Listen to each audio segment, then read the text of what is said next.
ngezoom lagi. Sering gak sih mendengar kata-kata kayak gitu? Nah, gimana coba sebagai seorang trainer saat dia menghadapi peserta training yang seperti itu keadaannya? Gimana? Yuk, tonton video ini sampai akhir bersama aku.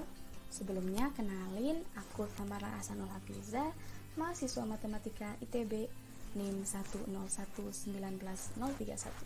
Aku CAT Trainer SMPE SSDK ITB 2021-2022, dan kali ini aku akan membahas tentang beberapa tips menarik yang aku dapetin dari TFT hari ketiga dan keempat. Tips menarik ini adalah tips-tips dalam menjadi seorang trainer yang baik. Pertama, bayangin kita itu peserta training yang baru saja bertemu dengan trainer dan peserta-peserta lainnya. Tentunya, pembelajaran akan lebih nyaman masuk kalau trainernya bisa menciptakan suasana yang nyaman. Dengan suasana yang nyaman, materi lebih gampang masuk, diskusi lancar, pendapat dan gagasan bermunculan. Pokoknya banyak deh dampak positif dari suasana yang nyaman bagi peserta training ini. Gimana caranya? Ada beberapa cara sih, misalnya membagi kelompok besar jadi grup-grup kecil tempat berbagi cerita. Lalu adakan renungan pagi, lalu awali kegiatan dengan doa bersama.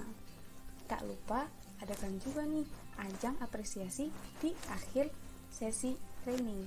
Misalnya apresiasi sesama peserta training atau apresiasi orang-orang di balik layar lainnya yang jarang terapresiasi.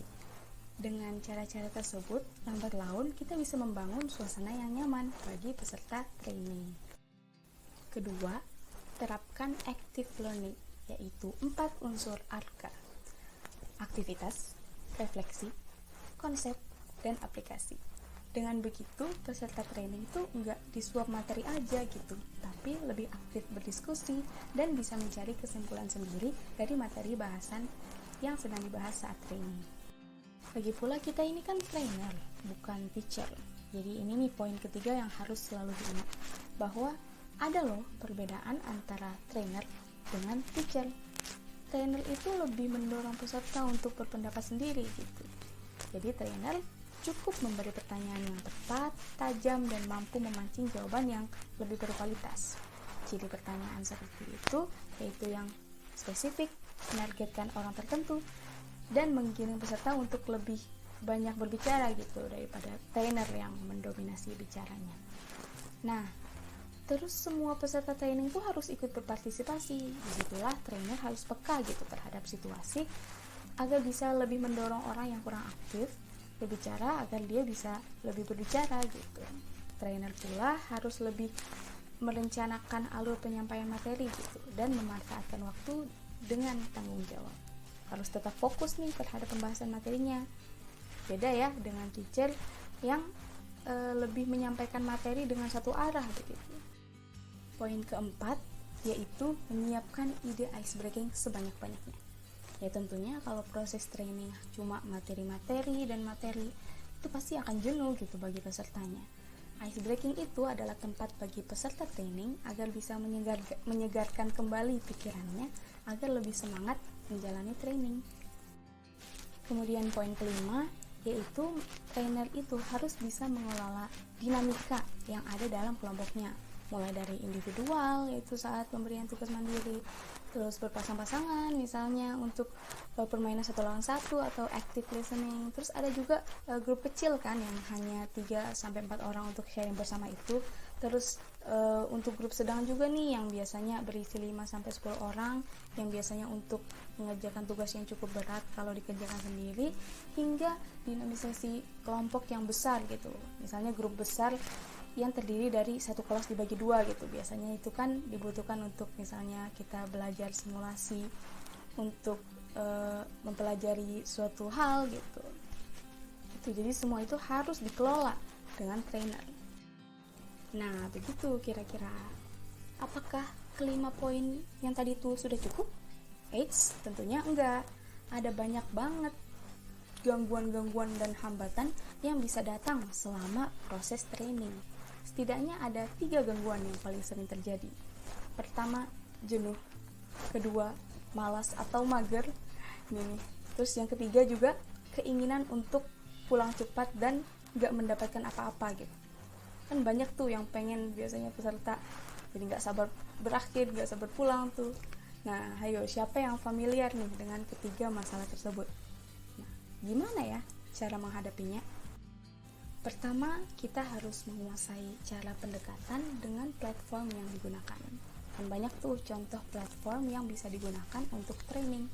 Lewat Zoom atau online meeting, lewat WhatsApp misalnya, atau misalnya metode pemberian materi dengan asinkron gitu, misalnya melalui infografis, podcast, dan lain-lain. Kedua, setelah menguasai platform, kita dapat mengendalikan konten-konten yang akan kita bagikan. Coba bayangin nih, kalau misalnya kita cuma pakai Zoom aja gitu waktu training, pasti bosen gitu dan bawaannya mager. Jadi harus kita variasikan, gak hanya duduk mendengar materi, tapi juga ada mencatat, berdiskusi, merefleksi, dan juga tentunya memberi tugas, dan lain-lain.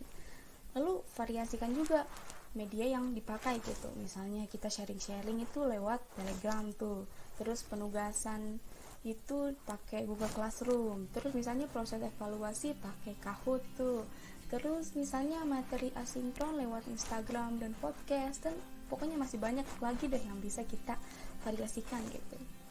Tak lupa kita juga harus mengoptimalkan pemakaian Zoom, kan banyak tuh fitur stiker, fitur virtual background, sampai ada efeknya gitu, jadi seru gitu. Ketiga yaitu gamifikasi, artinya suasana training itu harus dibentuk agar seakan-akan kita sedang bermain game gitu. Seru kan kalau kayak gitu.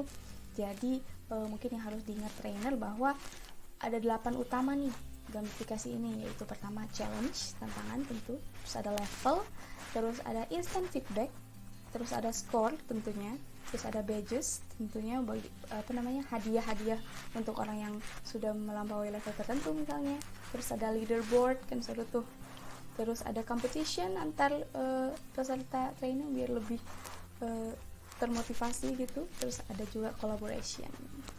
Jadi begitu deh. Wah, nggak kerasa udah banyak ya yang ku bahas tadi. Ya, awal ada 5 poin penting dalam menjadi trainer, hingga ada 3 cara mengatasi 3 gangguan yang sering terjadi selama training.